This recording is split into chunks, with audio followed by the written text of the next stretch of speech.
ഒരു 7 വയസ്സ് 8 വയസ്സിലുള്ള സമയത്ത് എൻ്റെ തൊട്ടടുത്തുള്ള ഒരു ചെറിയ മുട്ടായിക്കട ഉണ്ടായിരുന്നു. ആ മുട്ടായിക്കടയിൽ നിന്ന് എൻ്റെ ഒരു അടുത്ത ബന്ധു ഓറഞ്ച് ഇല്ലി മാതിരിയുള്ള ഒരു മുട്ടായികൾ അദ്ദേഹം ഒരു കടലാസ് കിട്ടുകൊണ്ടിരിക്കുന്നുണ്ടായിരുന്നു. ഞാനതിൽ നിന്ന് കുറച്ചു നേരം നോക്കി നിന്നു. അദ്ദേഹം എനിക്കൊന്ന് തരുമെന്ന് വിചാരിച്ച്. പക്ഷേ അദ്ദേഹം എന്നെ ദേഷ്യത്തോടെ നോക്കുന്നതാണ് കണ്ടത്. അപ്പം ഞാൻ അതിൽ നിന്ന് ഒരു മുട്ടായി അദ്ദേഹത്തിൻ്റെ സമ്മതമല്ലാതെ എടുത്ത് ആ സമയം തന്നെ അദ്ദേഹം എൻ്റെ ഈ ഒരു വിരൽ പിടിച്ചൊടിച്ച് അത് തിരിച്ചു മേടിച്ചു. ഞാൻ ഒരുപാട് കരഞ്ഞ് അവിടെ നിന്ന് തേങ്ങിക്കരഞ്ഞു. ഒരു പാവപ്പെട്ട മനുഷ്യൻ്റെ നാട്ടിലെ ഒരു മനുഷ്യസ്നേഹി ഒരു പോങ്ങ മുട്ടായി ആ ഓറഞ്ചില്ലിൻ്റെ മുട്ടായിൻ്റെ കയ്യ്ക്ക് 2 കയ്യക്കും തന്ന് എന്നെ അവിടുന്ന് സന്തോഷിപ്പിച്ചു. കാലങ്ങൾ ഇതേമാതിരി തിരിച്ചു വന്നു. 10-30 വർഷം ആയപ്പോൾ എൻ്റെ ജീവിതം ഒരുപാട് ഉയരത്തിലെത്തി.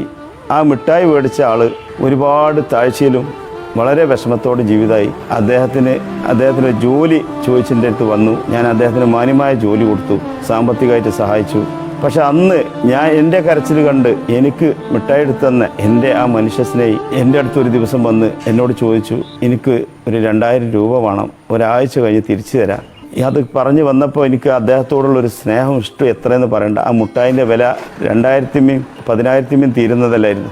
ഞാൻ നിങ്ങൾ ഇരിക്ക് ചായ ഉണ്ടാക്കാമെന്ന് പറഞ്ഞു. അല്ല, എനിക്ക് പോകാൻ അർജൻറ്റാണെന്ന് പറഞ്ഞപ്പോൾ എന്തായാലും എൻ്റെ ഭാര്യയോട് പറഞ്ഞ് അർജൻറ്റായിട്ട് നീയുള്ള ചായ ഉണ്ടാക്കുമെന്ന് പറഞ്ഞു. ചായ കൊടുത്ത് ഞാൻ അദ്ദേഹത്തിൻ്റെ കയ്യിൽ 20,000 രൂപ കൊണ്ടുകൊടുത്തു. അപ്പോൾ അദ്ദേഹം പറഞ്ഞു, ഇത്ര ആവശ്യമില്ല, എൻ്റെ അടുത്ത് തിരിച്ചു തരാൻ ഉണ്ടാവില്ല മോനോ, ഞാൻ വിഷമത്തിലാണിപ്പോൾ.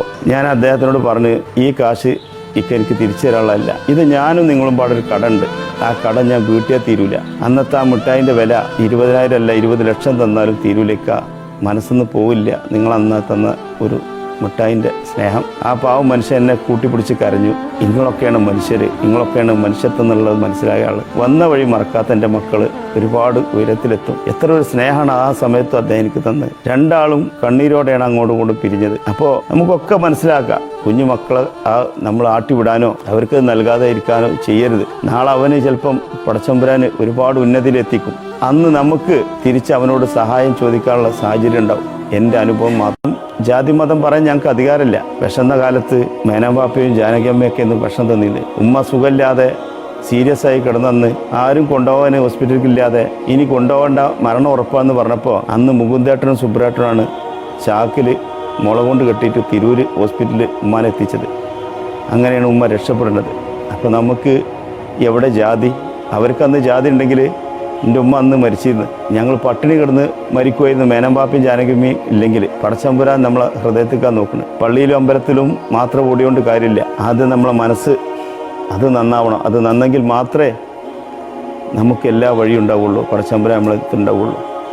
ശബരിമല അയ്യപ്പര് വാവരെ കാണാതെ എൻ്റെ അടുത്ത് വന്നാൽ നിങ്ങളെ കർമ്മം ശരിയാവില്ല എന്ന് നമുക്ക് എത്രയോ കാലങ്ങൾക്ക് മാതൃക തന്ന ആളാണ്.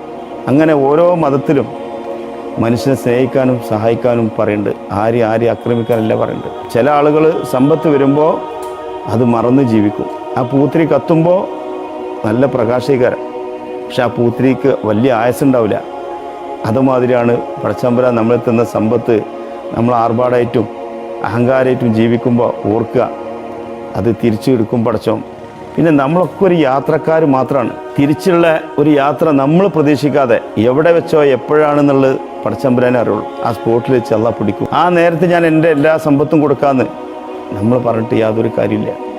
നമുക്ക് ആരോഗ്യം തന്നു, നമ്മളെടുത്ത് സമ്പത്ത് തന്നു, അത് അർഹതപ്പെട്ട പാവപ്പെട്ടവന് നൽകാനുള്ള മെസ്സേജും ആദ്യം മുതലേ തന്നു.